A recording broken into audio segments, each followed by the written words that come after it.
Hi, welcome to Tinfoil Handkerchief Alignment, and today I'm going to talk about the fourth astrological sign in the zodiac, Cancer. Cancer rules from June 21st to July 22nd. It's a water sign that can be sensitive on the inside in terms of emotions, but often form or put on a tough exterior. Very much like the crab that represents its constellation. Cancer corresponds to the fourth astrological house of emotional foundations, home, and family. The planetary body associated with both the fourth house and Cancer is the moon, which makes sense in terms of emotional awareness, how we emotionally connect to others or emotional intelligence, and how we nurture our personal foundations and selves. As the cardinal water sign, Cancers can be natural leaders who confronts tasks, challenges, or conflicts head on, which in themselves aren't negative traits. However, because Cancers can be overly sensitive, without balance or positive attunement in these aspects, they can be resistant to constructive criticism or perceive it to be more critical than it's intended. So they may perceive it to feel more like they're being personally attacked, picked on, or judged by others than they actually are. Similarly, the tough exterior they are more naturally inclined to create to hide the ways in which they're sensitive could make them come across as unreceptive to criticism or seem otherwise emotionally unavailable to others. And they too can be a little more naturally cautious and guarded of their emotions. Their tough shell could also make them more likely to hold on to a grudge over perceived slights, rather than being willing to talk them out constructively. Though if balanced in this aspect, they would actually be one of the signs most inclined to have an emotionally intelligent and productive discussion about whatever the situation is. When someone feels emotions as deeply as Cancers are more inclined to, a lot of things can feel emotionally or energetically intense internally, even if they're not meant to, like I was saying about perceived slights. And that goes for positive and negative emotions. And this isn't specific to Cancer, I'm just talking about traits more commonly associated with this sign. And it's similar to what I was saying in the Aries episode about finding a balance between intensity and passion, though it's interesting to note that Aries is the cardinal fire sign. So just another example of how some of these aspects overlap and how it all connects. I would say Aries is more intense in terms of passion though, whereas Cancer would be more so in terms of emotion and feelings. So if Cancer is more negatively attuned or unbalanced in this aspect, that intensity could show up in the form of mood swings. However, it can also show up as them being more closed off emotionally or retreating into their shell, which can look like not showing any emotions or being more apathetic to others. It may also make them more inclined to lash out if they take something too personally. But if they're able to find balance with the emotional sensitivity with the intensity, they can actually become really calm, emotionally intelligent, and be incredibly empathetic and compassionate. Because of this, they can be natural caretakers or emotional safe spaces for others. Not necessarily in the physical sense, though that can apply too, but more in the form of emotional support. Especially because they're also naturally very intuitive, Cancers are the type that would be able to provide emotional support without you having to ask. They would just kind of know what you need in that moment, which can be extremely helpful to others through situations where someone is struggling to sort through their own emotions or not quite able or confident enough to articulate how they feel. Finding the balance between emotional intelligence and intuition makes Cancer naturally gifted at being able to read the room, to determine the ways to best emotionally support and provide comfort in whatever situation. With that said, because Cancer can be more empathetic, compassionate, and emotionally available, it's important for them to be mindful of when they're overgiving that emotional support as well. Since there are a lot of people that will naturally gravitate to them for that emotional support, it can be energetically draining on them. So it's important for Cancer to remember to emotionally recharge and make time for self-care and alone time when they need it. It kind of goes back to what I've said in previous episodes about finding the balance between selfishness and self-care. An overly empathetic Cancer may feel selfish for feeling depleted and would still keep giving support even when emotionally drained. Because they feel emotions with such depth, they also feel most supported with a comparable level of depth in emotional support. But many other signs aren't as naturally inclined to be as emotionally intelligent or aware or as nurturing as they are, though, which makes making time for self-care when feeling emotionally depleted that much more important for Cancers, because it would help them supplement the disparity in emotional support often received from others. Without that, it can be difficult to feel emotionally recharged, which in turn means the emotional energy drains much quicker when providing that kind of support to others, but not giving it to themselves or not receiving it from other people. It can also just lead to feeling exhausted, both physically and emotionally. But in finding that balance, their tough shell or exterior would still exist, but it would be more along the lines of developing thick skin or a safe retreat to recharge, and less like a place to go sulk about whatever perceived slight or negative emotions they're feeling. They would be better able to see the constructiveness or learning opportunity and channel it in a healthy, positive, and productive way that contributes to their own personal growth and helps them find balance in articulating their feelings to others rather than lashing out. This aspect, balanced and positively attuned, would also help actual negativity and slights roll off them a lot better, as if they're withstanding the waves and going with the flow. Because they can be so emotionally intelligent, empathetic, and compassionate when balanced, they'd also have more of a natural inclination for being able to discern how they actually feel and what's a projection from others. However, if they're imbalanced, it would be harder for them to do so. And when you're able to make that distinction, you become less bothered and more calm overall. Even when someone is sending negativity your way, you're better able to understand that how people treat you is more of a reflection of unhealed aspects within themselves than anything to do with you. With that said, how you react is more of a reflection of you and your unhealed spaces. The more healed spaces within self, the more calm you are and can remain even through negative emotions and situations. It's usually when that negative projection from others touches on a still unhealed spot within self that generates a more intense emotional response or reaction. But the more balance and calm you can find in your emotional energetic baseline, the less intense it will feel even when you feel poked in an unhealed aspect. I said in the Aries episode that I too have struggled in my healing journey with finding balance between passion and intensity, or at least how it's perceived by others. I've also struggled in this aspect when it comes to balancing emotional depth as well, similar to how Cancers would be more inclined to find it challenging as well. However, when I healed more aspects within self and found more emotional balance within the depth of my feelings and emotions, I started being able to better appreciate some of the pokes. It's not that I never react, nor that I ever get angry about it, because sometimes it does suck. But I've learned to recognize that sometimes it's touched on an aspect within self that I haven't healed yet, or is showing signs of imbalance or becoming negatively attuned. In some cases that I didn't even know I felt a way about. But it helps me identify what I need to heal or positively recalibrate within self. But that's also not to say that there's never anything to be upset about. It's more about learning how to balance and temper your emotions so that you're better able to advocate for yourself in that moment with calmness and clarity, rather than through an emotional outburst. You're better able to find a solution or a compromise by being calm than when you're not. Cancers are very relationship oriented, whether that be family, partners, friends, or other interpersonal relationships. They often enjoy spending time with those they love or whose presence they enjoy. Many people enjoy being around them as well, as they can be great at creating an emotional safe space for others. They also often enjoy creating comfortable living spaces where they can retreat and emotionally recharge. And they're more inclined to making sure others feel invited, comfortable, nurtured, and supported, both physically and emotionally.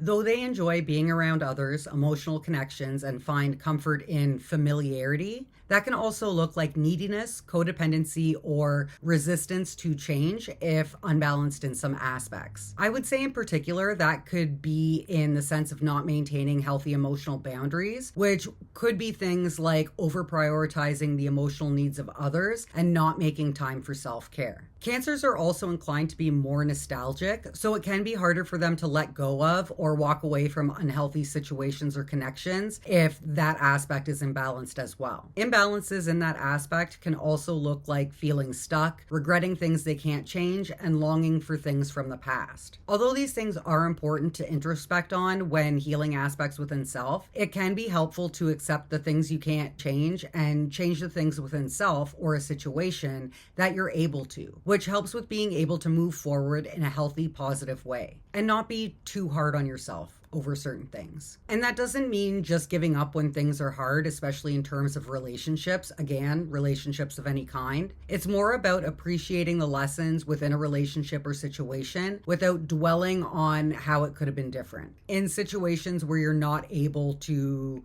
go back and change it. The ending of relationships or situations can be hard and stir up a variety of emotions, but you can also be appreciative for the good times and experiences without romanticizing the parts that weren't great. Because the reality is there's a reason why those relationships or situations come to an end. Though moving on to something new can feel intimidating because you don't know what's ahead, you can also look at it in terms of being excited for new experiences and new memories that you can create. With that said, especially for emotional signs like Cancer, I would say it's important to take the time to process when things end and not just avoid the internal emotions by putting on a tough exterior and pretending to be unbothered when you are in fact bothered or require a level of emotional support yourself. Cancers are more naturally inclined to being cautious, have a hard time showing vulnerability, and can take a while to open up to others to begin with. Likely because they feel emotions and value connections more deeply than a lot of other people do. Emotional reciprocity is important to them, and they often feel undervalued if their emotional depth isn't reciprocated. Like if they don't feel emotionally supported or if they aren't shown a comparable level of empathy or compassion in relationships or situations. With that said, that doesn't mean don't show empathy and compassion to others, but true empathy and compassion is done without expectation of reciprocity. However, in a situation where you don't feel like you're being supported in the same way,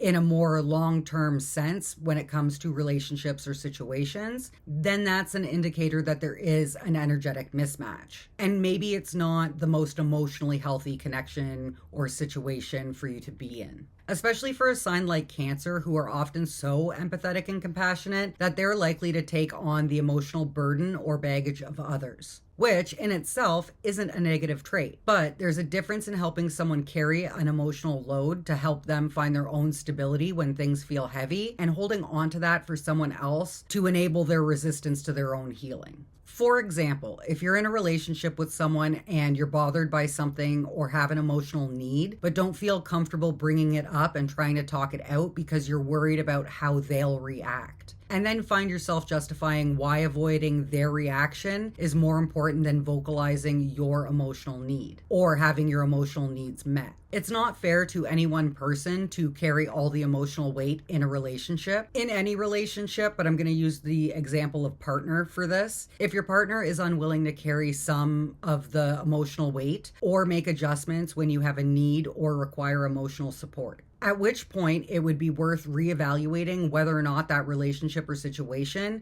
is deserving of the amount of energy you're putting into it, especially if you're feeling emotionally depleted from it due to lack of emotional reciprocity. Not processing the emotions in a healthy, positive way will only harden the shell and make cancers more guarded. It's important to remember that even though something hurt you, not every similar thing will do the same. But you'll never know if you're always closed off and unwilling to give chances to new experiences. But that also doesn't mean jump into everything with naivety.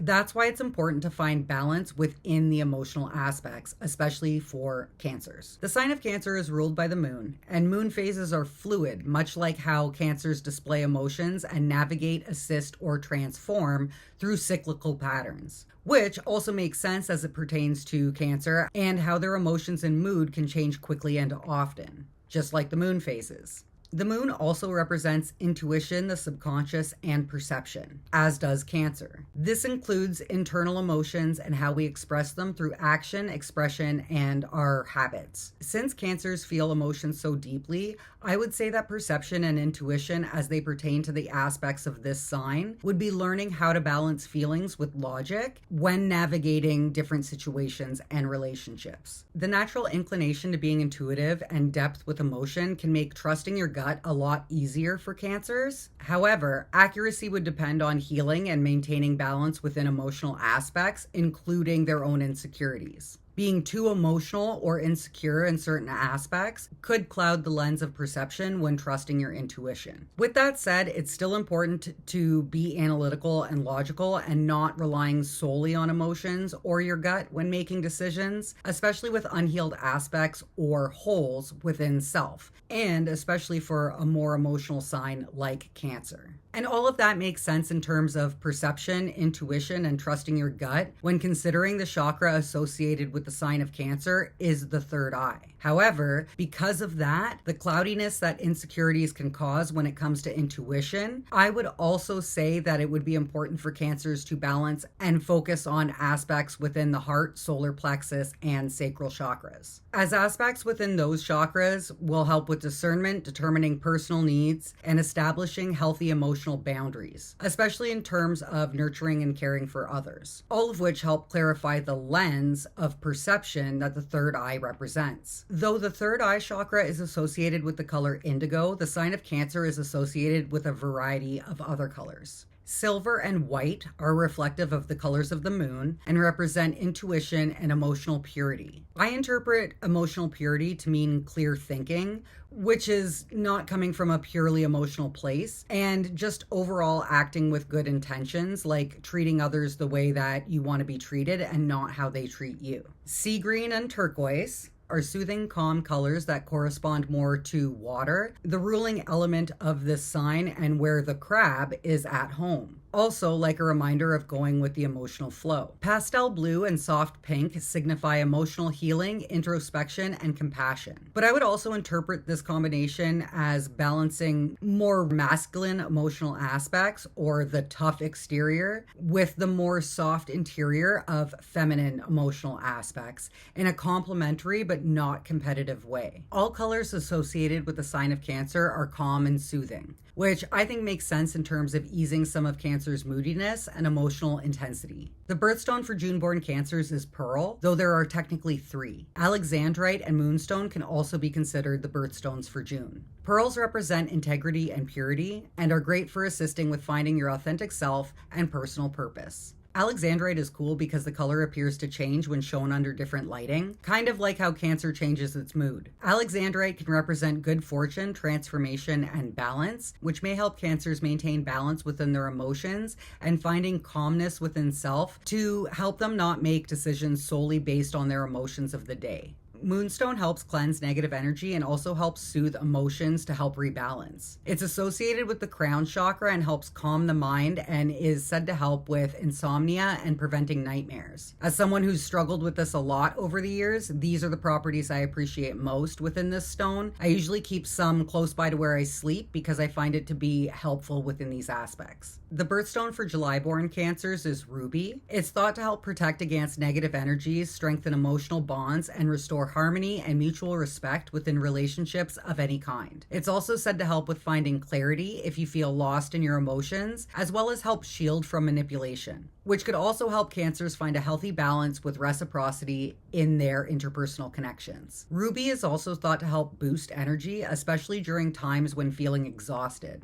whether emotionally or physically. It also promotes courage, boosts self-esteem, and helps find confidence as it's associated with passion, success, and wealth, which helps strengthen the aspects associated with Cancers being the cardinal water sign. Ruby is also thought to help with detoxification within the body, boost immune system function, and improve circulation and blood flow. It's associated with the heart chakra, which makes sense as it corresponds to Cancer's emotional depth and love for interpersonal connections, though Cancer itself is associated with the third eye for its intuitive nature. But I would say that also kind of goes back to what I was saying in previous episodes, that the third eye acts like a filter, and the lower chakras, such as the heart, help clear the lens through which the third eye perceives. Although the birthstones are helpful for balancing and recalibrating many commonly attributed Cancerian aspects, there are others that could also be helpful outside of just these. It depends on which aspects you're looking to work on. For assistance with balancing aspects associated with the third eye chakra, you can use crystals such as amethyst, lapis lazuli, and sodalite. I expand more on the properties of those stones in the Third Eye episode, so if you haven't watched it, I recommend checking it out. For extra support with nurturing self-love, healing emotional wounds, and establishing reciprocity and unconditional love within self and in relationships with others, you could also use something like rose quartz. If you're looking to ground anxious feelings and overwhelm or for protection from negativity, you can also use something like black tourmaline, which also helps with sorting through your thoughts and gaining mental clarity. However, for aspects pertaining to protection against negative energy, I personally use black obsidian and hematite the most. Black obsidian also helps alleviate stress, remove emotional blockages, and encourages internal healing from past hurt or traumas. It's also thought to help prevent or block against negative spirits or spiritual attacks. Hematite helps shield against negativity and is associated with root chakra aspects like grounding. It helps balance the mind, body, and spirit and helps anchor and stabilize internal energy. It's also thought to help with concentration, memory, and mental clarity, as well as assist with balancing emotional thought with logic. It can also clear out or absorb negative emotions, boost confidence, strengthen willpower, and help with reliability. Stones like unakite can help ground emotions when feeling scattered. Lepidolite helps manage mood swings. As I've previously mentioned with colors, sounds, crystals, and scents, strength and vibrancy can influence impact. Attuning to yourself will allow you to be better able to determine how much or how little of each tool you need to rebalance within. Eventually, you'll also determine which you find most helpful, especially if there are certain traits or aspects you're naturally more predisposed to